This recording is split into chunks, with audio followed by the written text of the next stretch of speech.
Oxe. Perdi, achei. Pronto.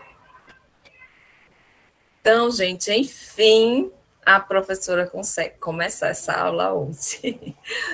Mais uma vez, boa tarde a todos. Estão me ouvindo? Eu não estou vendo vocês, porque eu botei a tela aqui. Tá sim, professora. Boa tarde. Ah, maravilha. Boa tarde a todos.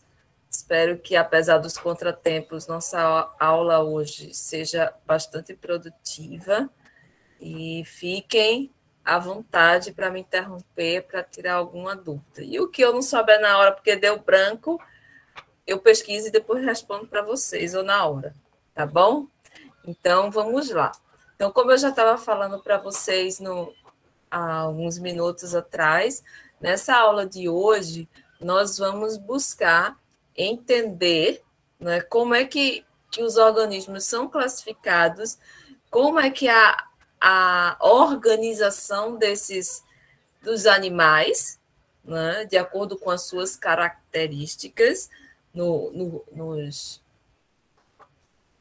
nas diferentes elos e classificações dos reinos, das classes, dos filos, né? Que essas características são colocadas numa classificação para que seja mais didático este entendimento de quem está estudando. E também para essas classificações e as denominações dos grupos e dos animais é utilizado os nomes em latim. Se convencionou internacionalmente isso, essa escrita desta maneira, para que seja uma língua internacional, para que se entenda que aquele animal é aquele mesmo animal em qualquer lugar do planeta. Então, eu aqui no Brasil sei que a onça pintada é a onça pintada, mas aqui o nome vulgar é onça pintada. Em outro país, pode ser que o nome desse mesmo animal, que tem essas mesmas características, seja chamado de outro nome. Então, para que todo mundo entenda que se refere ao mesmo animal, então vem os nomes científicos e as denominações. Então, por esse meio aí, esse conhecimento que a gente vai estar falando um pouco na aula de hoje. Então, começando a falar um pouco dessa parte introdutória para vocês conhecerem, né, a ordem da diversidade desses animais. Então, os zoólogos, que são quem estuda os animais e descrevem eles descrevem esses animais, eles estimam que existem mais de 1,5 milhões de espécies de animais. E ainda muitas espécies carecem de ser descritas, né?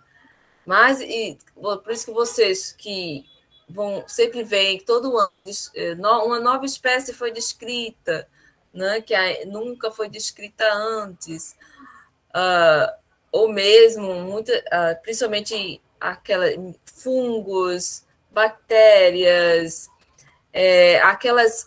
aqueles organismos que não são tão fáceis de serem encontrados, são microscópios principalmente, ou de pequeninos tamanhos, que são os que ainda acredita-se, né? E também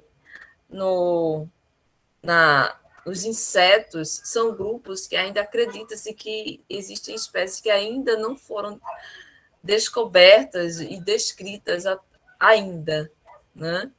E por isso essa preocupação, além das outras questões ambientais, da preservação do meio ambiente, das florestas, dos rios, porque ainda existe uma infinidade de espécies que ainda sequer foram descritas e conhecidas, até a sua importância. Porque todo ser vivo, não se engane, até aqueles que vocês não gostam, eles têm uma utilidade nesse planeta.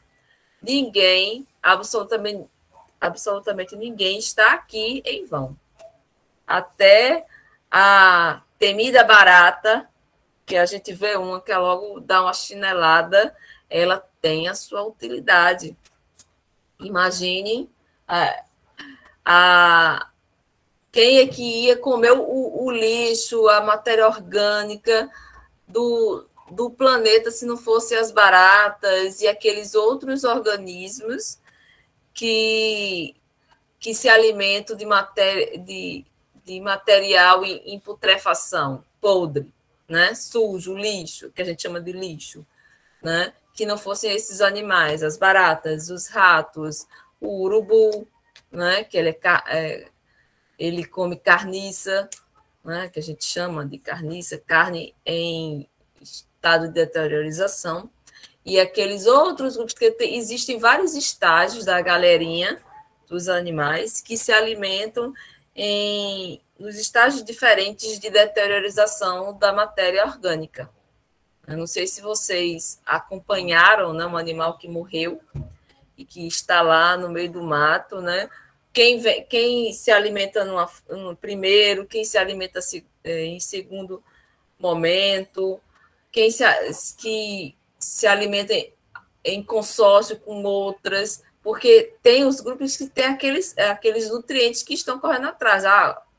O que se alimenta de proteína, o que se alimenta de gorduras e por aí vai.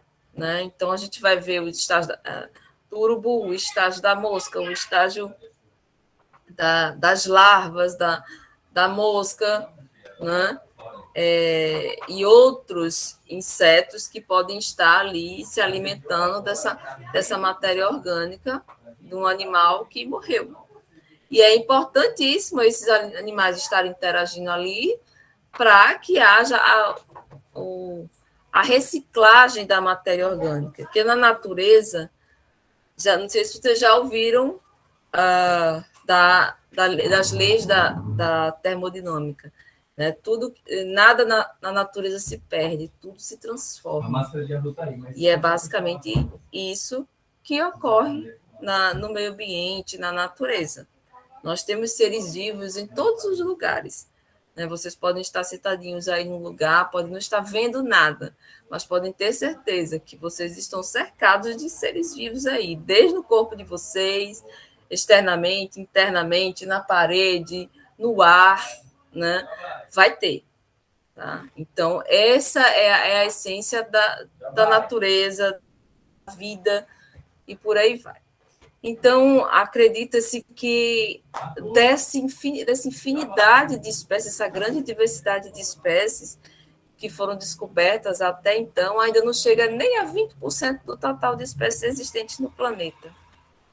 Tá? Então, e ocorre, portanto, uma ordenação dessa diversidade da vida, que nós chamamos de ciência da taxonomia, que é a lei da ordenação. Eita, uma atrasada entrando, eu vou ter que minimizar a tela. Espera aí. Povo chega na hora, senão a professora se embanana toda. Vamos lá. Pronto, voltou para a mesma tela. Então, essa ordem da diversidade da vida é chamada da ciência de taxonomia, que é a lei da ordenação. Tá? Agora eu não sei onde é que está. Eita, o menino está sem camisa. Eu não sei onde é que está a camisa dele, porque ele chega. Gente, desculpa, eu vou ter várias interrupções aqui. Mas quando eu interromper, eu retomo de novo, tá? Então fiquem tranquilos. Então, a taxonomia é a ciência, né? Existe essa ciência da taxonomia, que vai estar nomeando e classificando as espécies de acordo com as... Gente, eu vou esperar um minutinho, porque está barulho aqui, para vocês conseguirem me entender. Se organizar aí, vocês dois. Fecha a porta, filho. Fecha a porta. Bora. Puxa a porta. Puxa a porta. Tchau. Geladeira. Pronto, gente, voltando aqui. Então, a ciência da taxonomia, o que é a ciência da taxonomia que a gente estava falando? Então, produz um sistema formal para nominar e classificar essas espécies de acordo com as características que elas têm em comum, né? Então, os animais, eles são diferentes, mas têm características que são comuns, e assim eles vão sendo organizados, ou seja, ordenados, de acordo com grupos, né? Podemos dizer assim. E essa classificação, ela é iniciada a partir do ancestral comum recente, mais recente, sempre um ancestral mais recentes, que são os animais que possuem esse ancestral comum mais recente e compartilham muitas de características em comum. E é assim que eles vão sendo organizados na chamada árvore filogenética, que a gente vai ver logo, logo, né? De acordo com essas características que vai se juntando, tem uma asa, tem pena, né? Ele tem capacidade de voo, né? Por ter as asas, ele tem bico, tem uma perna, né? Tem um bico de determinada maneira, então aí vai organizando. Tá? Ele aí também vai-se por hábito de vida, classificação, alimentação. Cuidado, né? Você, na hora de levar, eu posso até tirar essa aqui para não rasgar. Gil, deixa.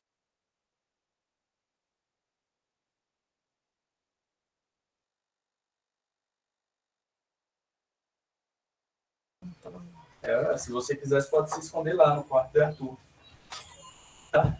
Não posso me esconder, meu filho. Tenho como me esconder. Bom, beleza, né? Então, vamos lá, gente. Ai, passei a tela aqui. Aqui é melhor que eu então, esse ancestral comum recente e o ancestral comum antigo, mais antigo. Então, esses animais distintos, que é o ancestral comum mais antigo, que são muito antigos, que são colocados em grupos taxonômicos diferentes. Então, de acordo com as proximidades dessas características, é que vai afunilando, né, nessa árvore, colocando de acordo com essas características que vão surgindo ao longo do tempo filogenético, que a gente chama de cladogênese. Tá? Você lembra de mim? Lembro, eu lembrei. E Linnaeus, ele foi o cara, digamos assim, Carolus Linnaeus, que fez, até o momento, aceito, a melhor forma de classificar esses animais, né? De uma maneira que se tenha um entendimento mais didático dessa organização, que a gente chama de séries de ascendentes de categorias, que é esse sistema hierárquico que ele idealizou, né? Esse sistema hierárquico, que foi chamado de sistema de Linnaeus, que organiza séries de ascendentes de categorias menores, sempre inclusos em categorias maiores. Então, vem das categorias menores para as maiores, dentro das características desses animais. E assim vai organizando de acordo as categorias, as suas características, né? Que vão ser chamadas depois de categorias taxonômicas, que são grau de inclusão com o grupo. Né? Então, naquela galera lá, naquele grupo, né, que tem características similares, então vai ser colocado dentro daquela sacolinha lá, digamos assim, por exemplo, que tem aquela determinada característica. São bípedes, não coloca nessa sacolinha. São quadrúpedes, coloca nessa outra sacolinha aqui. Tem capacidade de voo, nessa sacolinha aqui, né? É mamífero, opa, nessa outra sacolinha aqui. E aí vai fazendo essa organização e fazendo a conexão de ancestralidade. Qual o ancestral comum dessa galera? Eles têm o mesmo ancestral? Ah, não, então ele vai para outra ramificação aí.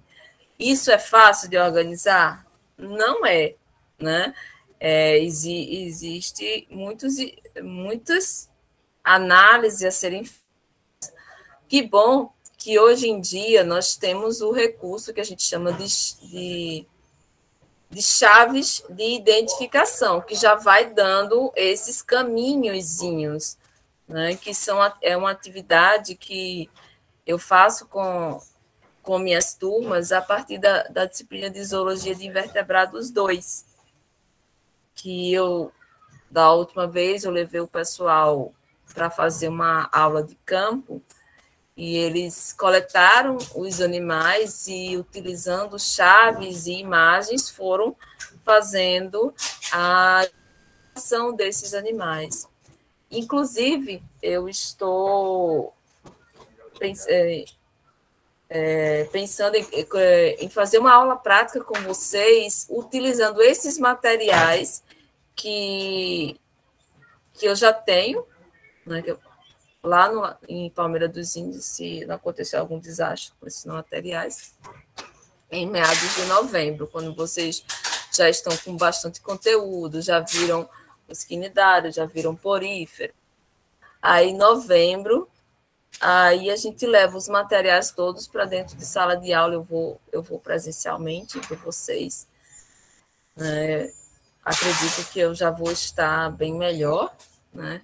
A professora agora está fazendo um monte de coisa, eu estou até remando. Estou até indo para o mar fazer remada. Muito bem, professora, muito bem. Mas aí eu estou me programando para novembro, a gente fazer isso. Eu tenho algumas coletas de materiais que colegas de vocês coletaram em aulas anteriores, e a gente pode até brincar, né, de reidentificar eles, né, os que tem lá fixado no álcool 70, tá? E também as maquetes que os meninos e as meninas fizeram, tá? Aí eu acho que vai ficar super interessante. Claro, não vai ser na praia, não vão ser vocês que vão coletar, mas se vocês tiverem a oportunidade de pegar a chave de identificação, o álbum com as fotos, com as imagens, dá para vocês terem uma noção de como é que é feita essa classificação de acordo com essas características similares, tá bom? Aí, então, é isso. Então, formando essa hierarquia, né, de acordo com as características, então, bota os grupos em cada um dessas sacolinhas, desses pacotinhos, né, para uma forma mais simples de vocês entenderem. E aí é que vem esse sistema hierárquico de classificação, né, porque vai afunilando até chegar ao único animal da mesma, ao animal que compõe aquela espécie específica, né? Então, nesse quadro aqui, tem alguns exemplos dessas categorias taxonômicas de alguns representantes animais, que na primeira coluna à esquerda, então vocês vão ver aí reino, filo, subfilo, deixa eu ver se o mouse vai. Reino, filo, subfilo, classe, subclasse, ordem, subordem, família, subfamília, gênero, espécie. Observem aqui, ó, que em algumas categorias taxonômicas não tem determinados grupos. Essas categorias taxonômicas vão surgindo conforme a diferenciação das características. O reino, aqui acima do reino tem A, que é tudo, mas eu quero simplificar a partir de reino, que é onde vocês vão ver trabalhando nos livros. Então, temos aqui o reino, que aí vamos aqui, colocar aqui como exemplo, o ser humano, nós, bonitos, que exploram a natureza. Então, reino Animalia. Então, fiquem atentos a essa terminação das palavras, tá? Para você identificar se é reino, filo, subfilo, que está relacionado a essas terminações, é o sufixo, tá? Então, reino, Animalia, que também está incluso o gorila, também está incluso a rã leopardo do sul e a esperança, tá? Então, quando vai para filo, então as características vão se diferenciando. Como eu falei para vocês, as sacolinhas vão sendo modificadas, né? Eu disse para meu esposo trazer os homens, só depois ele escolhe justamente o quarto onde eu estou para trazer os homens para tirar as coisas. Meu pai. Aí, desculpa o desabafo, gente. É assim mesmo, professor. Tantos cômodos para pedir para os homens virem. Mas é assim mesmo. Então, vamos lá, no filo. O filo. Então, o filo, então, vamos ter outras sacolinhas de características, né? Então, ser humano, filo cordata, observe aqui o sufixo, né? Ata, né? Ou data, perdão. Cordata é o gorila, cordata também, que ainda agregam características similares, então eles fazem parte do mesmo filo. A rã leopardo do sul, rã leopardo do sul, também da galerinha do cordata, que mais à frente a gente vai ver por que eles estão na mesma sacolinha, que está relacionada ao sistema esquelético, ao cordão nervoso dorsal, que, no caso da esperança, não tem. Então, ela já entra em outra sacolinha, que é do filo artrópoda. Tá? Professor, então, esse serve para outras línguas também? Sim, sim. Aqui eu já estou falando a linguagem que vai ser entendida internacionalmente, tá? Vertebrata, Animalia, né? Porque já está no grego, utiliza do grego e do latim, né? Latinizado aqui, ó. Então, a espécie, o ser humano, né? Quando chega até o nível de espécie, é Homo sapiens, tá? Que é do latim, homem é homo, né? Sapiens é de... Sabedoria. Esqueci de... Sabedoria, pronto. É isso mesmo. Aí, vem aqui, continuando. E quando tem característica para ramificar mais, é subfilo, que ainda está, né? Que fica abaixo. Então, vertebrata, que vem que possui vértebras. Aí o gorila também, vertebrata, a rã, vertebrata, e esperança não, que aí vem colocado em outra sacolinha, unirrâmia, né? O subfilo unirrâmia. Aí a classe, né? Então, as categorias, esses níveis hierárquicos que vêm do menor, aqui do subespécie, até o maior. Então, aqui subespécie é menor que espécie, espécie é menor que gênero, gênero é menor que subfamília, e assim vai, família, subordem, ordem, subclasse, até classe, que são, isso se chama sistema hierárquico de classificação. Estão entendendo até aí, gente? Eu estou tentando detalhar ao máximo para vocês entenderem. Então, quando eu perguntar na avaliação de vocês, descreva o sistema hierárquico de classificação do menor para o maior, né? Então, vocês vão ter que começar aqui de subespécie, descrevendo um a um até reino, né? Dessas categorias, né? Que se eu falar do sistema, descreva o sistema hierárquico de classificação do maior nível, da maior categoria taxonômica até a menor. Então, vocês vão começar daqui, de reino. Pá, pá, pá, pá, pá, pá, pá, pá, pá. E é importante vocês saberem essa ordenzinha, né? Porque é uma ordem hierárquica. E vocês precisam saber essa ordem hierárquica para estudar os animais. Tá? Quem está classificado acima ou abaixo de. Tá? Então, classe, mamália, né? Dos mamíferos, né? Isso aí vocês devem já ter na cabecinha de vocês. Dos anfíbios, classe anfíbia. Observe como escreve. A escrita é diferente para ela ser entendida internacionalmente. A esperança está na classe dos insecta, né? E a gente aqui chama insetos, né? Porque está na nossa língua.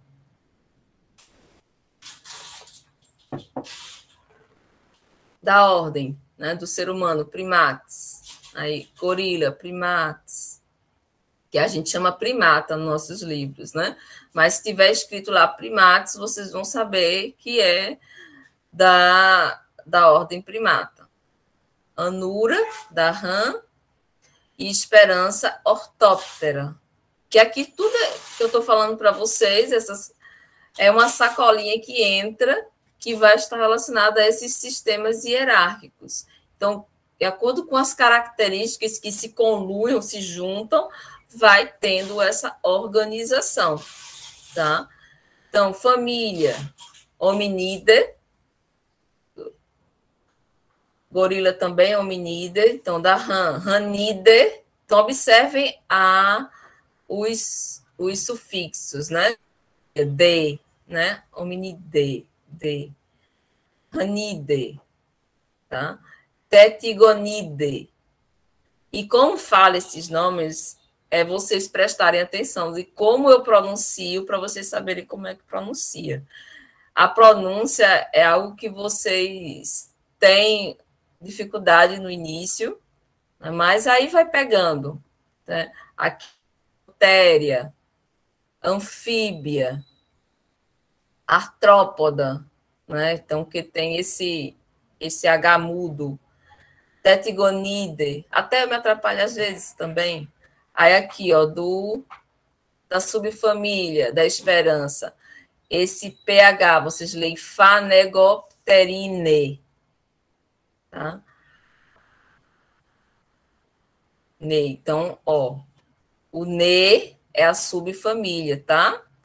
Então, ranine é o sufixo de subfamília. Então, quando vocês estiverem lendo um texto e ver esses sufixos, vocês já vão fazendo a conexão que se trata de subfamília. Então, DAE, família. Subfamília, NAE, tá? Ne, né? Que chama ne. Esse A fica mudo. Do gênero, né? Varia um pouco, né? Mas, assim, você estudar mesmo, saber as classificações. O gênero é um nome só ainda. Então, homo. O gênero é o primeiro nome antes da denominação da espécie, que é esse segundo nome que a gente vai ver mais à frente, que é um substantivo relacionado à característica que define aquele animal de alguma forma, que a gente chama de epíteto específico, tá? E o nome da espécie é composto de 2 nomes, somando o gênero mais o epíteto específico, que é um substantivo, que é alguma característica que vai estar relacionada à identificação daquele animal, aquela espécie, né? E subespécie é quando dentro daquela espécie ainda tem mais uma coisinha, uma característicazinha que o diferencia mais, né? Então, ela é subespécie. Tá? Então, temos aqui, ó, o ser humano, o gorila e a rã nem tem subespécie. Esse traço significa que não tem subespécie. Mas da esperança tem. Então, Scuderia furcata furcata.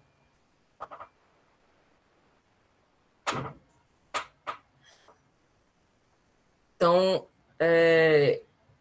aí agora a gente detalhando mais essas características, essas estratégias taxonômicas para definição e organização desses grupos. Né? Então, eles têm a opção, como a gente já viu lá, de sair subdividindo conforme características vão surgindo. Então pode subdividir mais 7 categorias de forma a reconhecer 7 taxons. Então, pode ainda colocar superclasse, subclasse, infraclasse, superordem, subordem e por aí vai. De cada uma dessas categorias que eu falei para vocês aqui em cima, ainda pode colocar mais 7 em cada uma, tanto nível hierárquico para cima como para baixo, como esse aqui, ó. Superclasse, subclasse, infraclasse, superordem, subordem, e aí vai, conforme novas características diferenciais vão aparecendo. Então, até o momento, são conhecidas 30 categorias taxonômicas. Para grupos muito grandes e complexos, como peixes e insetos, essas categorias adicionais são necessárias para expressar melhor esses diferentes graus de características que vão surgindo. Às vezes é só um detalhe, um ossinho que a mais ou a menos que diferencia, mas que acaba sendo uma outra espécie, muitas vezes. Então, o sistema de Linnaeus. Então, como a gente já viu, são uma espécie, que isso é chamado de nomenclatura binomial. Cada espécie possui um nome, que a gente já falou, que é em latim, composto por 2 palavras. E quando a gente vai escrever no computador, a gente coloca em itálico. E quando a gente vai escrever à mão, a gente coloca sublinhado. Mas, professor, eu posso sublinhar os 2 nomes num traço só? Não. Vocês têm que sublinhar. São 2 palavras, o nome da espécie. Vocês têm que sublinhar cada palavrinha. Aí, quando vai para a segunda, você não continua o traço. Você inicia o traço novamente na segunda palavra. Porque se você fizer um traço só, assim, tá 2 palavras. Fizer um traço só, tá errado. Deixa eu colocar aqui. Que aqui no computador não tem. Vamos lá. Deixa eu ver uma folha limpa, né? Aqui.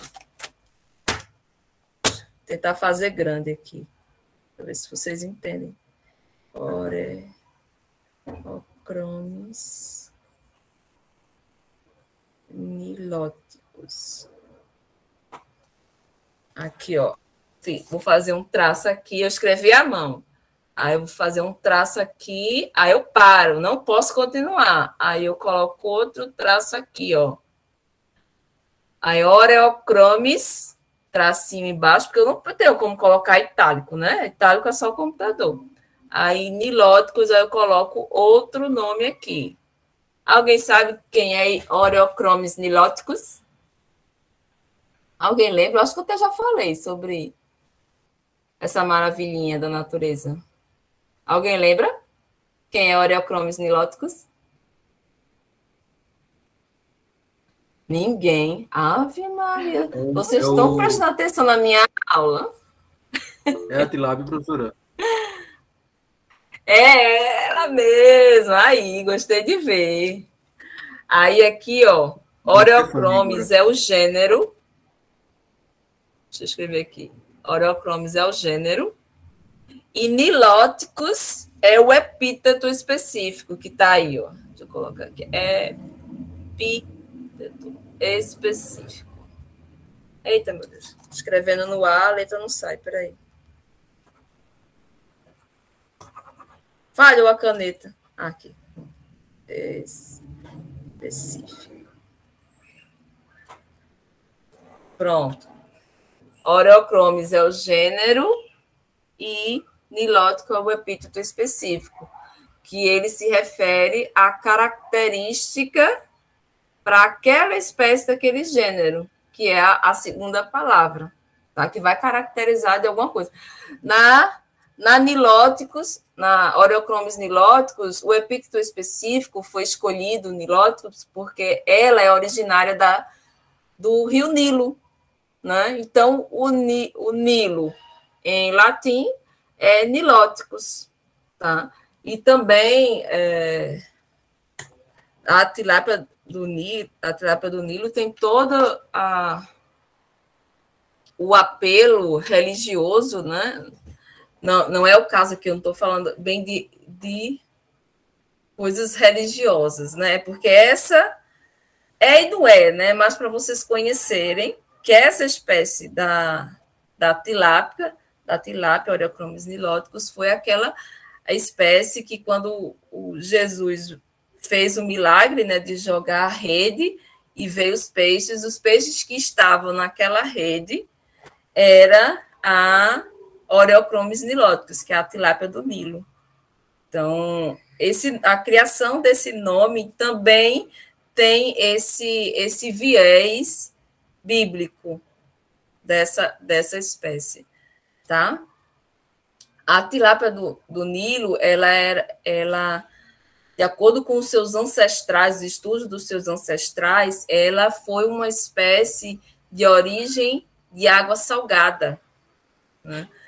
E por isso que ela até tem uma resistência em sobreviver e se desenvolver em água salobra.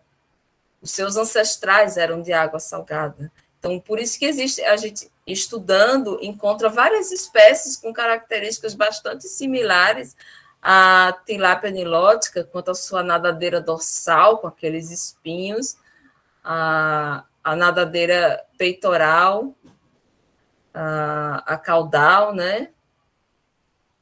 E o que eu ia falar mais?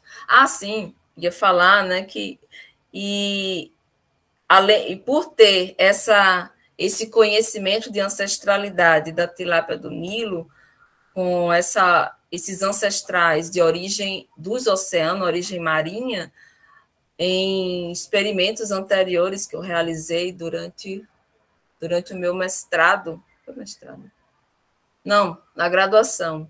Eu coloquei a tilápia do Nilo na água salgada, em diferentes concentrações de sal, na fase de alevino. Então, a gente colocou num aquário só água doce, ver como é que elas se davam bem, já estava acostumada. Outra água com 10 partes por mil, que é de concentração de água salina. Outra concentração com 20 partes por mil de água salina. E a outra que é a concentração normal da água do mar, que foi 35 partes por mil. A água do mar mesmo varia de 35, dependendo se é alto mar ou é próximo ao continente. Mas quanto mais próximo do continente, menor a concentração de sal, né? Então, próximo ao continente, 35 partes por mil, e em alto mar, 36 partes por mil, que é essa concentração de NaCl, que é a água salina, né? E elas suportaram bem, né? Acho que tinha uma outra repetição que era de faz muito tempo, na graduação, né, gente? Era de 20, acho que foi 28 partes por mil, que foi o que ela continuou se alimentando, tendo boa agilidade, boa interação, quando a gente ia lá manejar o aquário. Então, para a parte econômica do cultivo, porque ela é uma espécie é economicamente utilizada para cultivo e venda de alimentação, né? É importante porque em vários locais, né, no interior, não se tem tanta disponibilidade de água doce. A boa parte das águas que são de poço, elas são águas salobras. Então, esse experimento foi importantíssimo, esse trabalho que a gente publicou foi importantíssimo para mostrar para o pequeno piscicultor que cultiva tilápia que ele pode utilizar a água do poço, sendo salobra, para poder criar seus peixes e vender, comercializar. Então, voltando, eu queria falar essa parte da tilápia para vocês, que eu acho muito importante esse conhecimento, vocês saberem, tá? Mas vamos voltar. E como tinha a ver aqui da conformação da espécie, viu? Mas aí, sempre que eu for lembrando dos trabalhos que a gente fez, eu vou compartilhar com vocês. Então, continuando, falando sobre o gênero e o epíteto da espécie. Então, o gênero é sempre um substantivo e o epíteto da espécie é quase sempre um adjetivo que vai concordar em gênero com o gênero. Então, tem que haver essa concordância aí. Então, o epíteto específico, ele qualifica de alguma maneira aquela espécie. Eu até falei errado, de português, não sou eu. Falei que era um substantivo. O gênero, que é um substantivo. O epíteto específico é um adjetivo, porque ele vai qualificar aquela espécie de acordo com alguma característica, algum ambiente que ele viva, de onde ele veio, um hábito de vida. Então, como a gente colocou aqui, eu coloquei aqui uns exemplos, né? O nome científico do sabiá. Então, turdus migratórios. Então, do latim turdus, que quer dizer sabiá, e migratórios, porque ele tem um hábito migratório. E é baseado nessa regrinha aí que se constrói o nome das espécies que são descobertas e descritas, né? Assim como tem alguns cientistas que descobrem a espécie e eles podem colocar também esse segundo nome, um outro nome que eles julguem interessante relacionado ao local onde a espécie vive, ou um outro hábito de vida, ou se ele tem uma característica interessante, ele pode colocar também. Esse adjetivo da espécie, ele é uma denominação com um certo leque aberto, né? Claro que depois de descrito, tem que passar por um bom senso também da equipe que descobre, denomina e tal, né? Mas, em geral, é assim que se segue, né? Utilizando um adjetivo, uma característica dessa espécie que tenha e se identifica. Então, o epíteto da espécie, ele nunca é citado isoladamente, então vocês não podem simplesmente falar nilóticos, né, da tilápia do Nilo, vocês não podem. O epíteto, ele sempre tem que estar junto do gênero, que é o que dá o nome à espécie. O nome da espécie é composto por dois nomes, o gênero mais o epíteto da espécie. Então, é binomial. Né? Para ser o nome da espécie, tem que ser dois nomes, e é o que a gente chama de binomial completo, para ter essa denominação de espécie. Se você falar assim, só Oreochromis SP, isso esse SP ponto quer dizer que essa espécie você não sabe qual é a espécie, mas você precisa, se você quer se referir à espécie, você tem que colocar o segundo nome. Por isso que é formado com formação binomial. Deixa eu colocar aqui. Porque tem, da Oreochromis, tem outras espécies. Porque Oreochromis é o gênero. Aí, quando você não sabe, você sabe que essa espécie foi definida, mas você não sabe o nome, né? Você não descreveu ainda. Deixa eu colocar aqui. Aí você escreve assim. Eita, minha letra saiu horrível aqui, mas aqui, ó, dá para ver? Oreochromis SP. Né? Aqui representaria o epíteto específico, mas você não sabe, você ainda não descreve, você ainda não identificou na chave de identificação qual é essa espécie. Você sabe que ela existe, mas você não identificou ainda, você não quer identificar, você quer falar de uma forma geral, tá? E o SP você coloca só ponto, você não coloca traço. Deixa eu colocar aqui outro exemplo, deixa eu ver. Que é o SPP. Professora, eu preciso saber desses negócios todos? Precisa.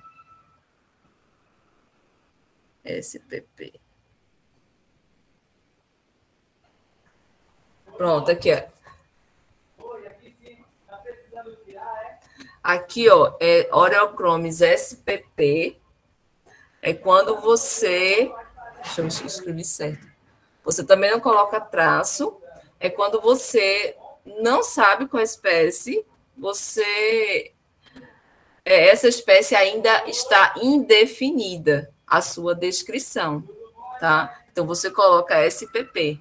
O gênero, você identificou só o gênero, não identificou a espécie completa. Você coloca SPP.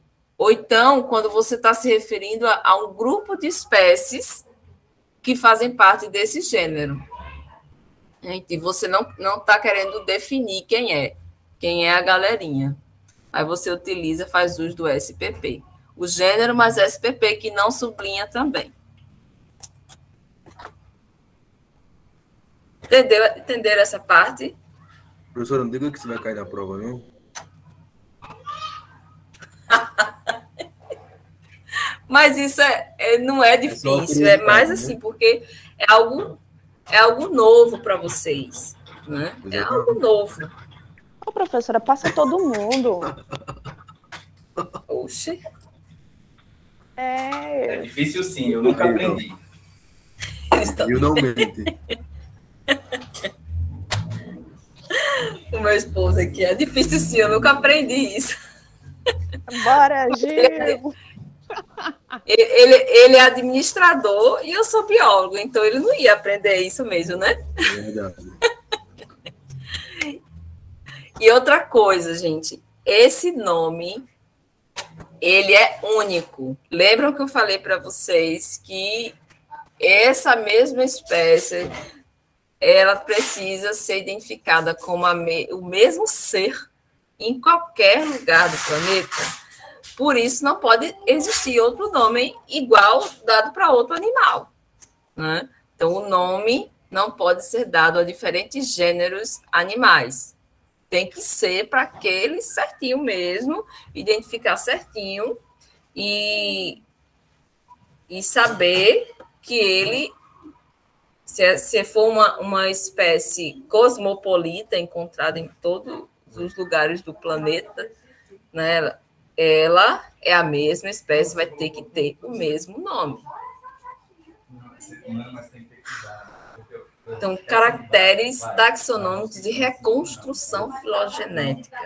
Então, o maior objetivo da sistemática é o de reconstruir essa árvore filogenética, desvendar esse mistério de quem veio primeiro, né, que é o ancestral comum mais antigo, que você vai construindo essa árvore filogenética de acordo com esses filos, né, que a gente já viu aí, os filos, as galerinhas dos filos, né, que os filos e a genética, que é esses genes, né, que esses genes que conectam esses grupos taxonômicos, que eles vão estar relacionados com as espécies viventes e antigas, que são o ancestral comum e o ancestral mais recente, que aí vai fazendo esses níveis dentro das características na árvore.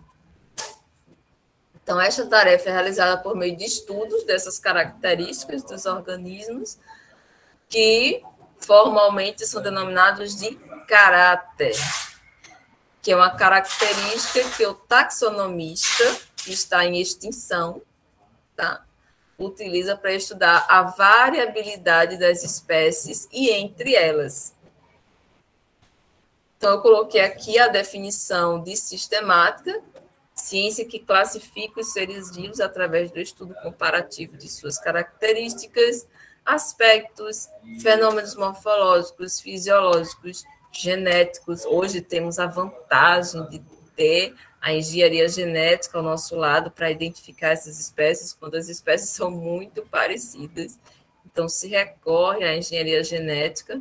Então, genéticos, evolutivos, com o objetivo de reconstruir a história dessa galerinha. Então, seu histórico evolucionário, a partir das relações e afinidades entre os diversos grupos de espécies. Então, essa é a função da sistemática.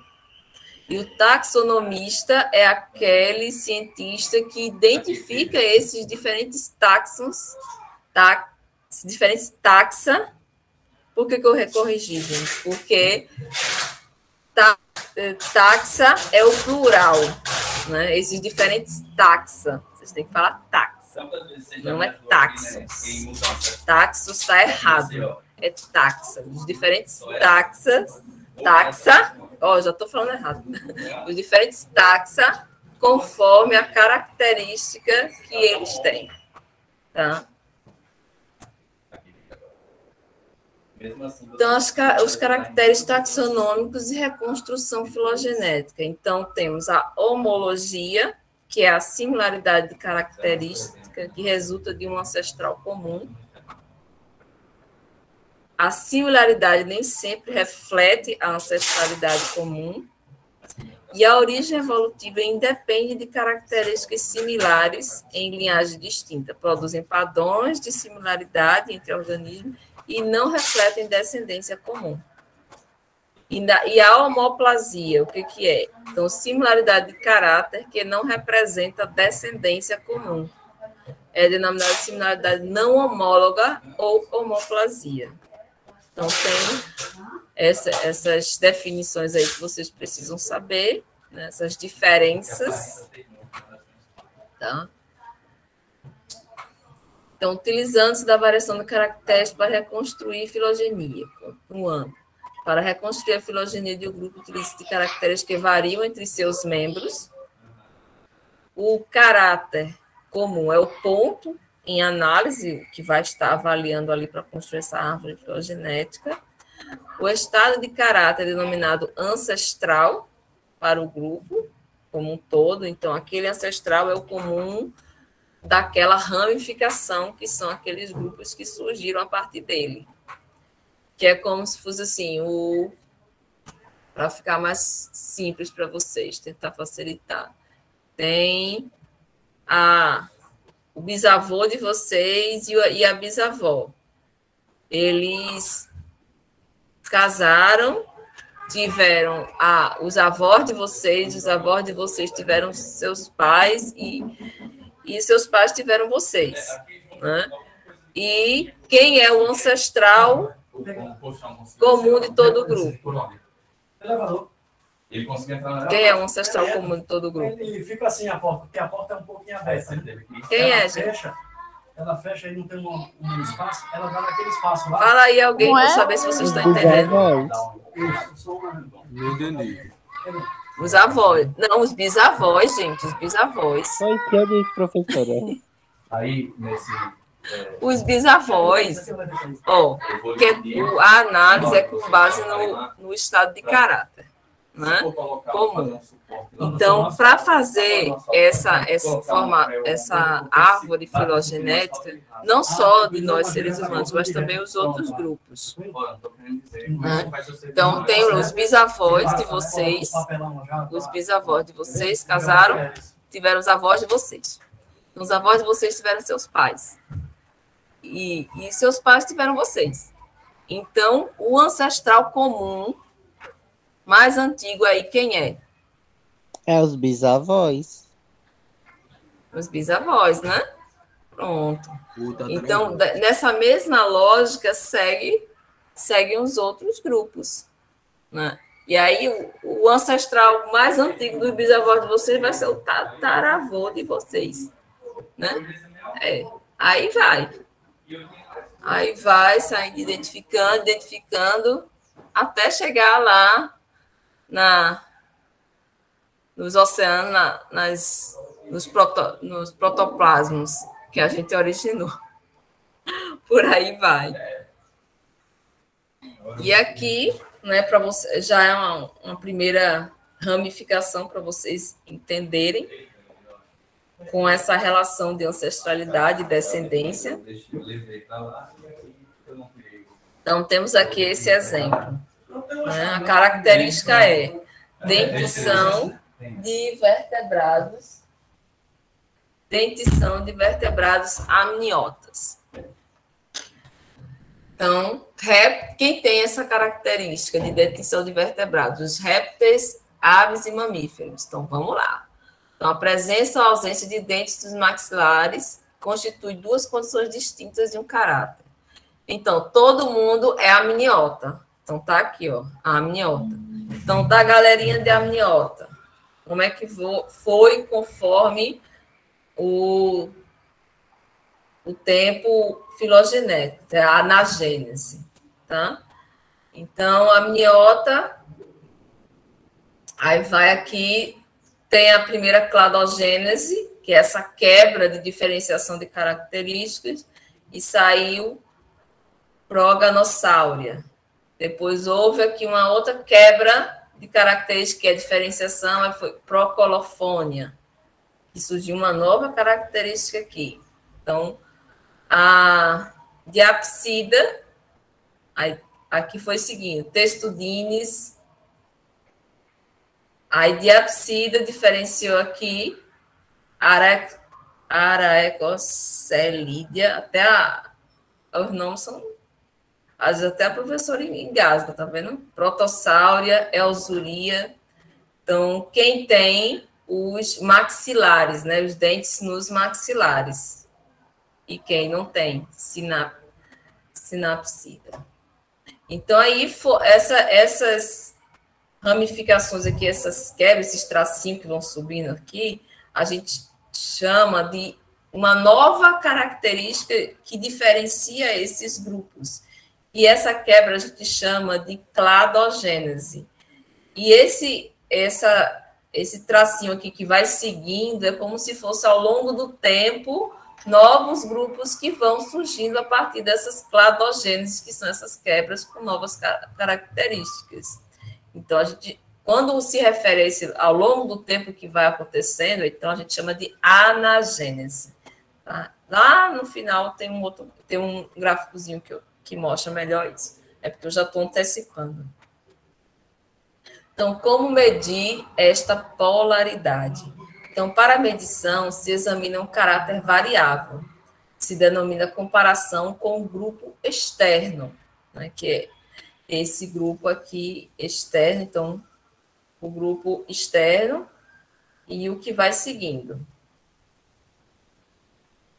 Então, ou seja, se analisa um grupo adicional de organismo, então um grupo externo, filogeneticamente mais próximo, mas não pertence ao grupo de estudo. Então, ele tem outras características. Então, você compara esses caracteres, os estados de caracteres são comparados, sempre comparado para ver se segue naquela sacolinha. Se não está dentro daquela sacolinha, tem alguma coisa que se diferencia, então vai para uma outra sacolinha, que é essa quebra aqui, que é a cladogênese. Então, aqui, diapsida segue para cá. Mas esse aqui já cai fora, porque ele já tem outra característica diferente aí. E aqui, isso que eu estou mostrando para vocês é um cladograma, tá? Então, aqui, nessa pontinha aqui, está o ancestral comum deles, né? Aqui sempre é o grupo que a gente chama de grupo externo, que foi a primeira ramificação, ou cladogênese, que ocorreu, tá? Que é o anfioxo, que é o primeiro representante dos cordados. Tá? Então, como ele está aqui nesse cladograma, na parte externa da primeira ramificação, é o grupo externo. Mas aqui houve uma cladogênese, que surgiram novas características aqui, ó, vértebras e maxilas. Quem tem essas vértebras e maxilas? A perca, que é um peixe. Aí uma nova característica surgiu, então aqui uma nova cladogênese. Qual foram elas? 4 membros ovos amnióticos. Opa, aqui, ó, o lagarto. Opa, o tempo evolutivo continuou, que é a anagênese. Uma nova característica surgiu aqui nessa cladogênese. O que foi? Pelo, glândulas mamárias. E segue o tempo evolutivo. Então, aqui uma nova característica surgiu que diferenciou característica para cavalo e para macaco. E aí vai. E esse cladograma vai crescendo, crescendo e formando essa grande árvore filogenética. Só que observem que as características diferenciais são muitas. Então, quando a gente vai pegar, não dá para estudar todas as espécies ao mesmo tempo. A gente tem que pegar uma espécie para estudar só ela e saber a história evolutiva dessa espécie. Porque quando vai se adicionando as características, a coisa vai ficando cada vez mais complexa. E teve quem já foi anotando característica por características dos taxonomistas, e por isso que temos as chaves de identificação de hoje.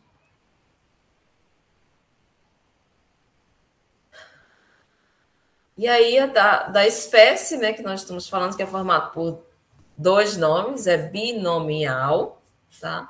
Então, a espécie, o que é uma espécie? Vocês vão encontrar várias definições de espécie na internet. Então, até recomendo que vocês façam uma busca, batam no Google e busquem aí várias definições de espécie. Então, a conceituação, eu peguei aqui um conceito que eu achei mais interessante para apresentar para vocês, mas a base é a mesma, né? Que é aquele organismo que detém características em comum dentro de uma população e que conseguem reproduzir entre si, formando descendentes férteis. Tá? Então, a conceituação se modificou ao longo de 135 estudos. Houveram sofisticações, variações em relação à área de estudo e enfoque, para ter esses diferentes conceitos de espécie que vocês vão encontrar se pesquisarem na internet. Tá? O conceito biológico, que é o enfoque biológico, a gente define como os membros de populações que cruzam ou têm potencial para cruzar naturalmente, não de acordo com a similaridade de aparência, apesar de a aparência ser útil na edificação da espécie. Isso não as define. Então, e tem a outra, que a professora também definiu agora há pouco. Então, por quê? E a aparência também não é tudo. Às vezes, vocês podem encontrar 2 exemplares iguais, mas que não necessariamente eles são da mesma espécie. Então, eles podem parecer uns com os outros e serem de espécies diferentes, como o exemplo que eu apresento para vocês aqui, das cotovias ocidentais. Então, um é Sturnelia neglecta e a outra é a cotovia oriental, Sturnelia magna. Então, parecem quase idênticas, se vocês olharem aqui essas 2 fotos. Mas elas não se cruzam entre si. Com isso, tornam elas espécies diferentes, de acordo com a definição que a gente viu há pouco. Então, a cotovia ocidental fica aqui à esquerda e a cotovia oriental à direita. E elas têm área de distribuição que sobrepõe, mas seus diferentes cantos previnem o acasalamento entre elas. Então, elas são diferenciadas essencialmente pelo canto. O canto delas são diferentes. E a fêmea reconhece no momento do acasalamento. Organismos que podem ser diferentes de ser da mesma espécie. Brincadeira. Pode isso, professor? Pode. Tá. Olhe para as formigas. Então, você Sim, pode tem essa pensar coisa que vai elas agora? são espécies Eu já ia diferentes, expulsar. mas elas, na verdade, elas têm funções diferentes, mas elas são da mesma espécie. Elas são irmãs. Duas formigas da espécie Pheidole barbata, na imagem, desempenhando papéis diferentes na colônia, na mesma colônia. Tem as formigas que são soldados, tem a formiga que é rainha, que é diferente. Critérios para reconhecimento de uma espécie é o quê? A descendência comum, menor agrupamento distinto de organismos que compartilham padrões de ancestralidade e descendência, como a gente já viu, e o conjunto reprodutivo. Elas se reproduzem entre si, né? Vocês podem dizer, professora, mas eu já vi cruzamento que dá o jumento, né? Que é entre a égua e o... Agora faltou um. Entre a égua e o... Agora faltou o nome do outro. Que dá o jumento. Só que o jumento, ele não se reproduz, né? Então, logo, não gerou descendentes férteis, não vai perpetuar isso, a não ser que seja um cientista muito doido, antiético, que faça uma reprodução em laboratório, utilizando da genética, os genes, e reproduza, faça um organismo em que detenha as características, né? A senhora ia falar mula, tem o filhote, né? Era a mula. A mula. A não ser que faça o trabalho de engenharia genética em laboratório, em que modifique geneticamente esses animais para nascer, mas ele vai ser infértil. Então, como um outro trabalho que eu realizei, em que nós produzimos o super macho, né, da Tilapia ornorum, que ela é Oreochromis ornorum. Oreochromis uroleps ornorum, que ela é uma subespécie, tá? E nas tilápias, né, elas têm uma alta capacidade reprodutiva, e isso no plantel gera peixes de tamanhos diferentes, e isso não é interessante para o plantel, para a engorda dos peixes. Então, o ideal é que os peixes tenham a mesma idade. Então, como resolver isso? Ou realizando a sexagem, que é separando os machos das fêmeas, tá? Ou então, fazendo um melhoramento genético, de modo que os filhotes só nasçam machos, ou seja, ao invés de ser XY, que é o macho, seja YY, né? Então, qualquer cruzamento que ele tenha com uma fêmea só vai nascer macho. E o macho, no caso da tilápia, tem tem mais carne, digamos assim, do que a fêmea. Que a fêmea, ela direciona boa parte da energia para o reprodutivo, para o crescimento e reprodução. O macho não, ele vai lá, reproduz, faz o acasalamento e o restante da energia ele dedica para o crescimento. Então, no caso das tilápias, é mais interessante que tenham machos do seu plantel, né? Mas aí o perigo é esses supermachos, só de Y, escape para a natureza e acabe com as espécies, né? Quando ele sair cruzando com as fêmeas da natureza que ele encontrar, de tilápia, e só sair macho. E aí, como é que perpetua a espécie?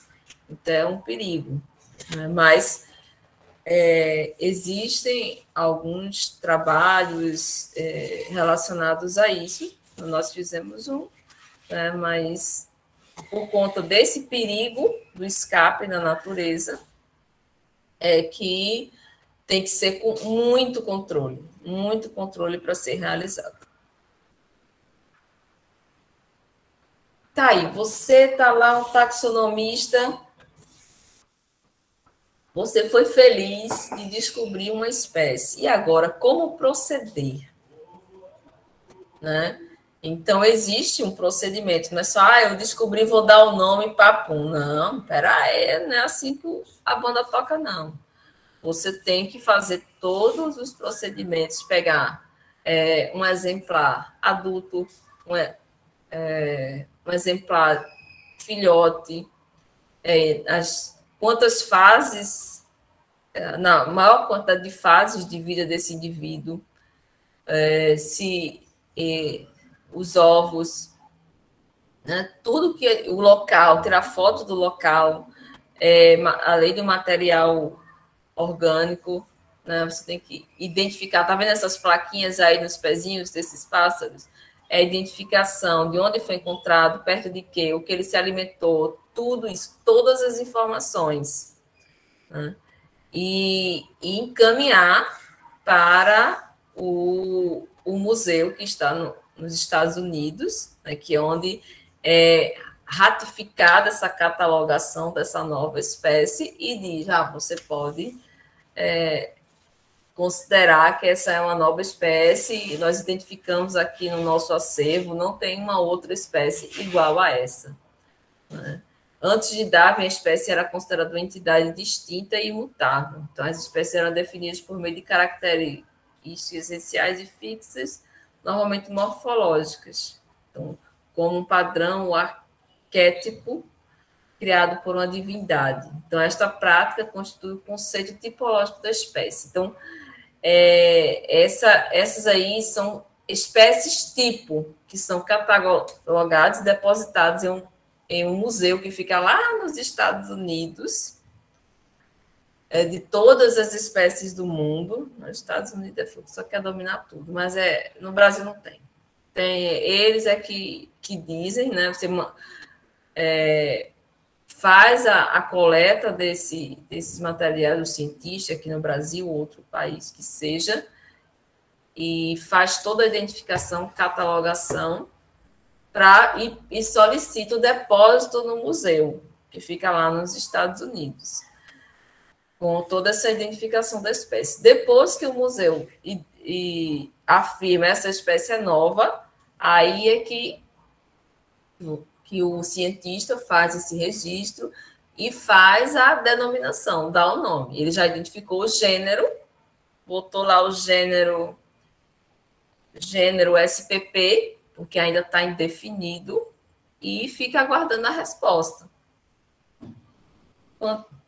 Quando vem a resposta, aí ele identifica. Aí, se ele quiser botar lá o adjetivo com alguma característica do animal, hábito alimentar, hábito de vida, ele professora, coloca. Ou se ele quiser colocar o nome dele também, mas geralmente coloca mais essa qualificação. José está perguntando se descobrir uma nova espécie, você consegue ganhar algo com isso, tipo, algum reconhecimento, dinheiro. Dinheiro, eu acho que não.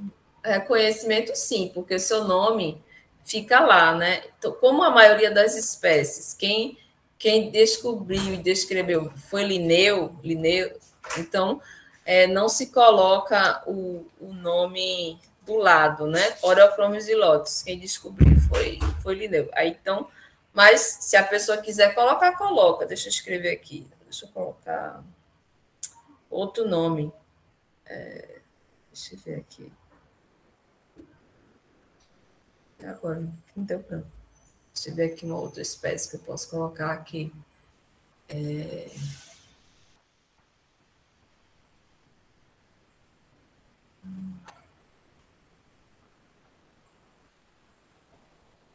Holossoma. Macropoma.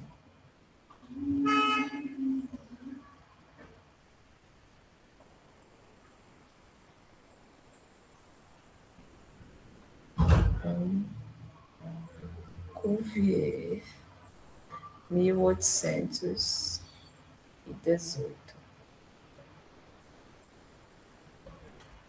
Porque, assim, por regra, não sei se dá para vocês verem aqui, minha letra está troncha. Aqui, o Oreochromos niloticus, vocês poderiam... Quem descreveu Oreochromos niloticus foi Linneu. Então, você coloca depois do nome, vírgula, Linneu, e o ano de descoberta da espécie. Mas, como a maioria de todas as espécies foram descritas por Linneu, você não é obrigado a colocar o nome da pessoa que descreveu, porque já se subentende que foi Linneu. Tá? Mas, no caso aqui do Colossoma macropomum, não, porque foi outra pessoa que descreveu. Então, que é o tambaqui, tá? Aí você coloca aqui, depois do nome, você coloca a vírgula, nem colocou aqui. É ponto. Não é vírgula, é vírgula, que eu já estou esquecendo. Então, vírgula. Aí, Cuvier, que foi o cara que descobriu, e o ano. Cuvier, 1818. Tá? Acho que... Será que foi 1818? Acho que foi 1800. Esqueci. Faz de conta que eu não sei se aqui, eu não lembro se esse ano de descrição é o certo, tá? Mas você coloca aqui o nome de quem descreveu e o ano, tá? Quando não foi Linneu. Então, quando vocês estiverem lendo um artigo científico, vocês verem o nome da espécie e o nome do lado e o ano, é porque foi aquela pessoa que identificou e descreveu a espécie. Uma outra coisa, vocês estão escrevendo um texto, um artigo, ou estão lendo um, né? E esse nome completo da espécie já foi escrito nesse texto. E você não precisa, só se você quiser, você não precisa repetir o nome completo dessa espécie no texto. Então, você pode abreviar o nome do gênero colocando só a primeira... Perdão, você coloca o nome do gênero e abrevia... Não, peraí. A pessoa tem que lembrar aqui. Não, você abrevia o gênero assim, peraí. Deixa eu colocar aqui.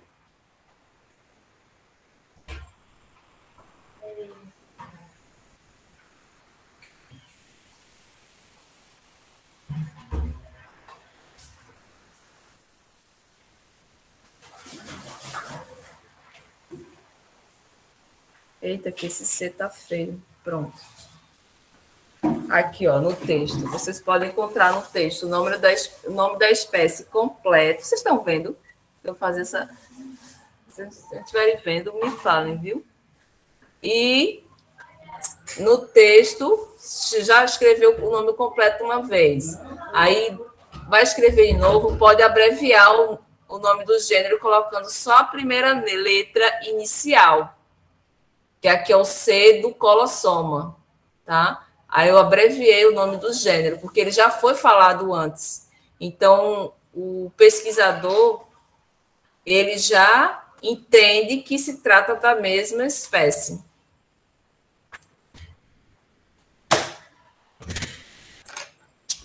É um monte de regrinha que eu estou passando para vocês, então se acalme. Então, o conceito de espécie, ele mais inspirado pela teoria evolutiva de Darwin, é o conceito formulado por Theodosius Dobzhansky e Ernest Mayr. Então, uma espécie é o conjunto reprodutivo de populações isoladas reprodutivamente de outras que ocupam um nicho específico na natureza. Vocês estão aí? Eu estou falando sozinha, meu Deus. Será que caiu? Não, professora, estamos aqui, viu? Ah, vocês ficam silenciosos, eu acho que eu estou falando com as paredes. A senhora não dá tempo de falar, a senhora não está nem respirando. Eu não estou nem... Então falem aí por respirar. Hoje, é? Oi? Vai passar os 2 capítulos hoje, é? A intenção é só um. Que horas são? Quase. Que a gente começou atrasado, atrasou tudo, não foi? Quase 4. Eu olhei aqui, 15h11.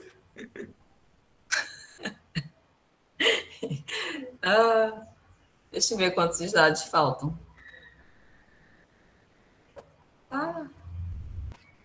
Eita, eu acho que eu estou na metade, gente. Peraí. Eu estou na metade, olha. Falei demais. Vocês querem intervalo para tomar uma aguinha, é? Melhor direto, né? Terminar mais cedo.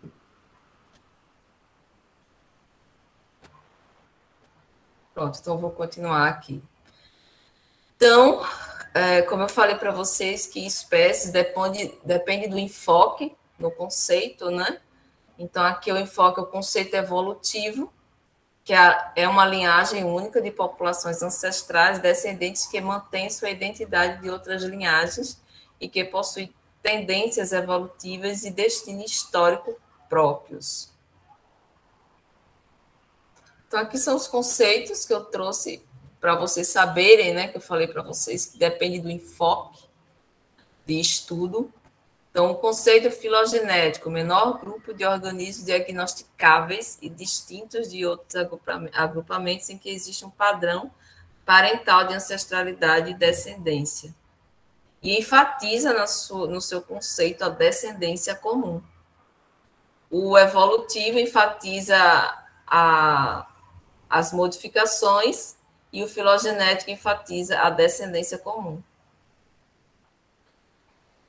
E aqui essa imagem nos mostra essa variação das espécies ao longo do tempo e conforme a geografia que vai se modificando ao longo do tempo, né? Então, a mesma salamandra do gênero Ensatina, então as diferentes condições de espécies e a separação da população, que era da mesma espécie por diferentes fatores geográficos, então possibilitou que os grupos se separassem, não se encontrassem novamente, de modo a eles diferenciarem quanto ao hábito alimentar, a busca de recursos, a adaptabilidade do ambiente, né?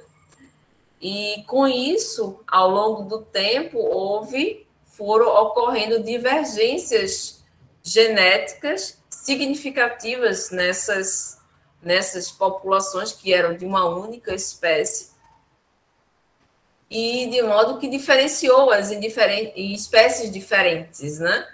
Com a área de pouca integração entre raças, a área onde duas raças ocupam o mesmo território, mas não se cruzam, tá?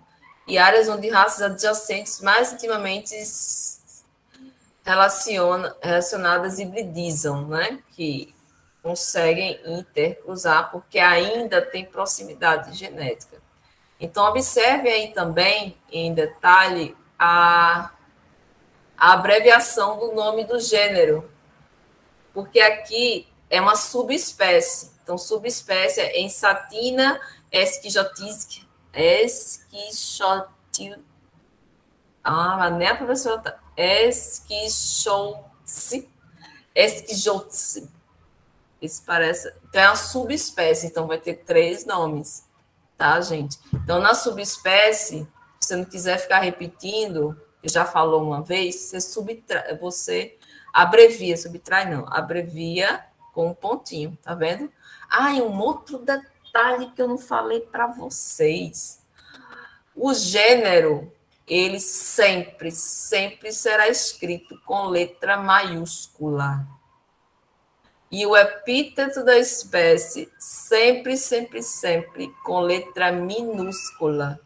Vocês estão olhando aqui nesses nomes que são minúsculos? Todos são minúsculos. Todos. Aqui, ó, a primeira, o gênero em satina, maiúscula. Que é o maiúscula. Ai, meu Deus, pulei. Maiúscula. E o epíteto específico, minúscula. São tudo detalhes. Vocês não podem errar isso. Anotem tudo isso aí que eu estou falando. Vocês não podem errar. Porque isso aí, para biólogo, errar isso é considerado um absurdo. Toda vez eu achava que era um Então, erro, professora. Tá? Capriche. Oi? Toda vez eu achava que era um É erro. o que? Era o quê? Eu achava que era um erro. O segundo nome tá minúsculo. Era um... Ah, não. Minúsculo. Então, já anotem, já façam as observações de vocês. E não decorem, aprendam para a vida. Porque decorar a gente esquece. Vocês não podem esquecer isso. E isso vale... essa regrinha que eu estou falando para vocês vale para não só animais, vale também para vegetais, tá? Todo ser vivo é assim que se escreve. Tudo. Tanto para a zoologia como para a botânica. A denominação da escrita do nome é essa. Só o sufixo que vai variar quando se trata de vegetais. Então, é espécie no espaço e no tempo. Então, como vocês estão vendo, a espécie, ao longo do tempo, as populações elas podem se separar e não se encontrar mais para haver o cruzamento e a espécie continuar. Então, se por algum motivo elas se separam, ou por escassez de alimento, né, escassez de recursos em geral, competição, enfim, então elas vão se separar, grupos vão se separar. E aí entra a distribuição geográfica, as espécies vai se distribuindo, migrando, e com isso não se encontram mais, não intercruzam mais, e ao longo do tempo essas espécies vão se diferenciando geneticamente até que se tornam espécies diferentes. E existem aquelas espécies que ainda, né, nesse tempo evolutivo, apesar de ter populações em locais diferentes no planeta, elas pertencem à mesma espécie, que são aquelas espécies cosmopolitas, que elas conseguem estar presentes na maioria dos continentes, como é o caso da musca doméstica, né, que é a mosca, né, ou então a barata, que o nome dela é Planetários americanos, né? Espécies endêmicas que são encontradas somente em determinadas regiões. A dengue, que é a Aedes aegypti, ela é encontrada só aqui no Brasil e numa região e na África, né? Que são regiões endêmicas dessa espécie, que traz essa doença, tá? Então, espécies endêmicas são aquelas que são encontradas só naqueles locais específicos. Cosmopolitas são encontradas em todos os continentes, se não quase todos. Porque essas espécies cosmopolitas, elas são espécies que têm uma alta plasticidade de temperatura, de trófica, que é de alimentação, tá? Então, elas conseguem ter uma capacidade de migração, de ir nos navios, de ir nos aviões, elas conseguem se adaptar a essa flutuação de temperatura, a amplitude de alimentação é maior, o leque de alimentação, e tem aquelas espécies mais restritivas que não conseguem fazer isso.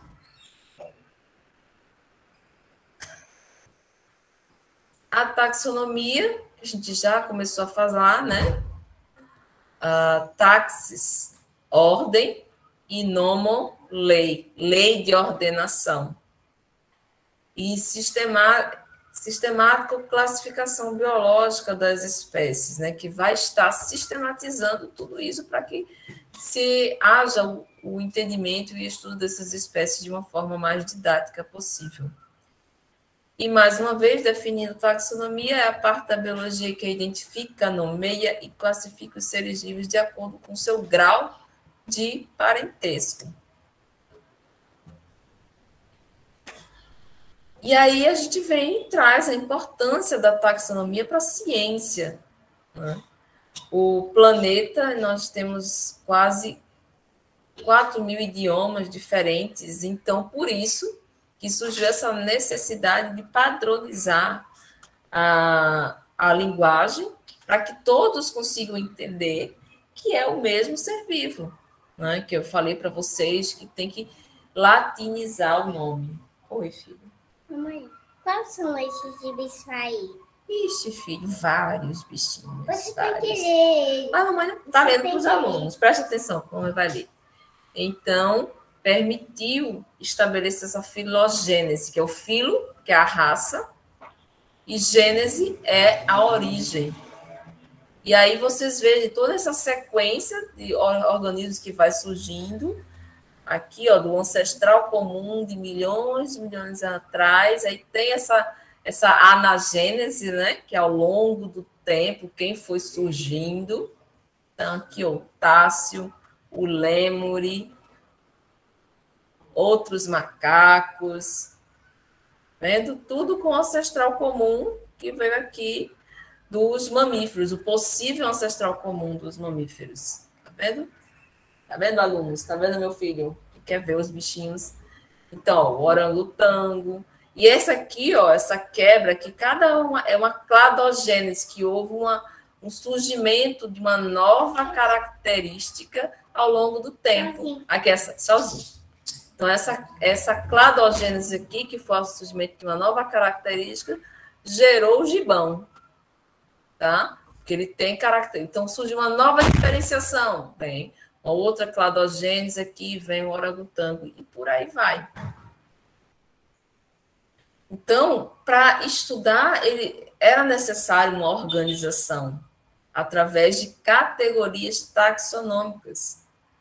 E, com isso, a partir dessas categorias taxonômicas, organizar para estudar, analisar, através dessas semelhanças, diferenças, como é que tudo isso surgiu, por que essas diferenças surgiram, qual foi a modificação no meio ambiente, mudança do clima que ocorreu ao longo do tempo, que somente aqueles que detinham aquelas características resistiram, e por aí vai.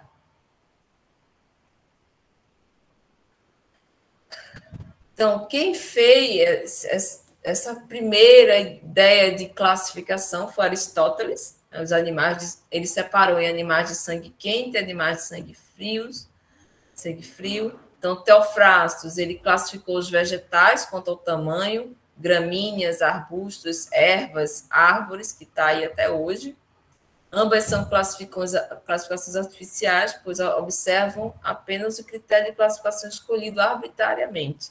Mas observem que as classificações de Aristóteles e Teofrastos são, de certa forma, utilizadas até hoje com modificações e acréscimos, claro. Mas esse início desse pensamento de organização foi primordial para o progresso da ciência ao longo do tempo. Carl von Linné, que é o pai da taxonomia. Em 1735, o botânico e médico sueco Linneu lançou o livro System Nature, com os princípios básicos da classificação biológica. Então, ele estabeleceu a espécie com base da classificação, criou as categorias taxonômicas, reino, filo, classe, ordem, família, gênero e espécie, que a gente viu no início da nossa aula. Ele que propôs o uso do latim como idioma oficial da taxonomia e estabeleceu essa nomenclatura binomial para a espécie, que a gente usa até hoje, né? Que vocês viram aí. Então, as categorias atuais, né, o domínio, sabe que antes do reino tem o domínio, a arquea, a bactéria e a eucária. Aí depois vem o reino, o filo, classe, ordem, família, gênero e espécie, que você sabe que tem os subgrupos que vão surgindo de acordo com a necessidade.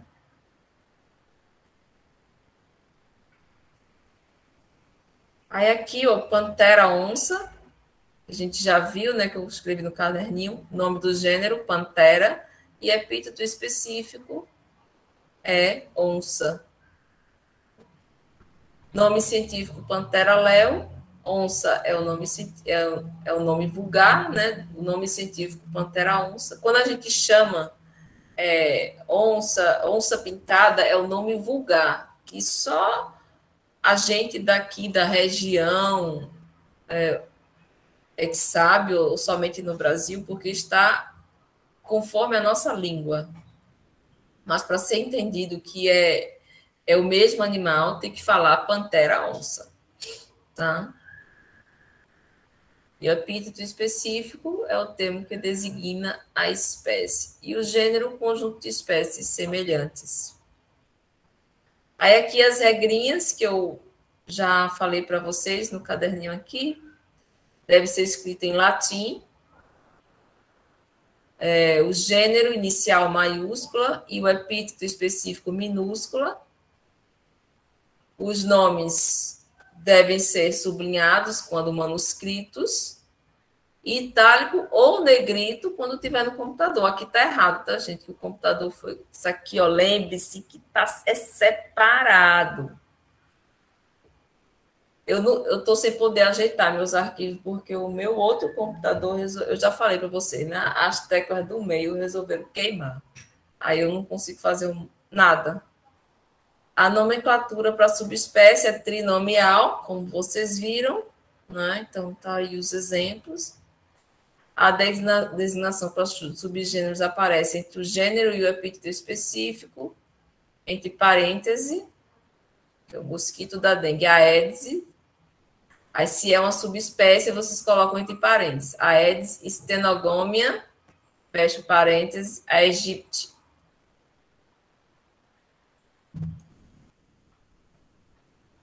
Então, se o autor da descrição for mencionado, o seu nome deve vir após o termo específico. Então, aqui, ó, Trypanosoma cruzi, Chagas, 1909, porque quem descobriu foi Chagas, e não foi Linneu, né? Então, tem que colocar lá o nome de Chagas e o ano de descrição. Então, tem prioridade os nomes registrados em primeiro lugar, assim, se um pesquisador descrever um animal já classificado, prevalece o primeiro nome. Manda lá para o Museu dos Estados Unidos as coisas. Aí eles vão dar a resposta, por isso que só tem que aguardar. Então, nome para saber, né? Se você mandar ter todo o trabalho, eles vierem com a resposta, mas já existe, viu? Sinto muito, meu senhor, minha senhora. Então, o nome das famílias dos animais recebe o sufixo idai e o da subfamília idai. Então, Felidae, Feline. Nos vegetais, sufixo ace para as famílias. Então, Rosácea, Orquidácea. Então, isso vocês têm que estar aí atentos para saberem disso, tá? que é muito importante essa classificação. Então, tá aqui os exemplos, né, de reino animal, cordados. Aqui é da espécie Equinus cabalus, né, do cavalo. Aí vem o gênero, quem é o gênero? Equinus, Equius, família Equidae, ordem Perissodactylus, subclasse Eutherius, classe mamíferos, subfilo vertebrados, filo cordados e reino animal. Toda espécie vai ter essa conversinha aí, tá? Não tem para onde fugir. É regra. E aqui, para vocês também terem conhecimento, não vocês, como foi organizada a proposta de Whittaker, o mais utilizado é o de Linnaeus, que eu estou apresentando para vocês e que estou dando maior enfoque, tá, gente? Então, ele separou aí nesses 5 reinos, mas que não é amplamente utilizado, tá? Ou não é utilizado mais. E houve essa organização entre Monera, Protista, Fungi, Plantae e Animalia, né? Tem essa classificação dessas categorias, mas para título de vocês conhecerem que houve essas classificações aí, mas aqui a mais aceita é do Linnaeus, tá? Que eu mostrei para vocês.